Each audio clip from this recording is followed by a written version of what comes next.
দেশ চলছে গণতন্ত্রহীনভাবে এমন মন্তব্য করে বিএনপি স্থায়ী কমিটির সদস্য আমির খসরু মাহমুদ চৌধুরী বলেছেন, জনগণের নির্বাচিত সরকার ছাড়া দেশে গণতান্ত্রিক চর্চা ফিরিয়ে আনা যাবে না। শনিবার ইঞ্জিনিয়ার্স ইনস্টিটিউশন চট্টগ্রাম কেন্দ্রের ইফতার মাহফিলে যোগ দিয়ে তিনি বলেন, দেশের রাজনৈতিক সংস্কৃতি পরিবর্তন করতে না পারলে কোনো সংস্কার কাজ করবে না।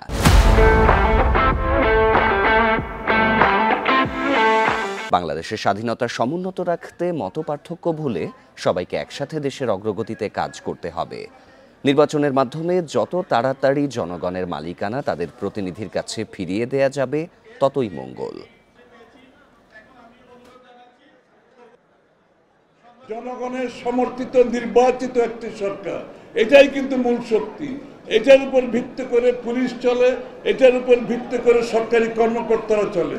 সুতরাং জনগণের সমর্থিত সংসদ সরকার ব্যতীত কোনোদিনও আপনি একটি সুষ্ঠু গণতান্ত্রিক অর্ডার ফিরিয়ে আনতে পারবেন না।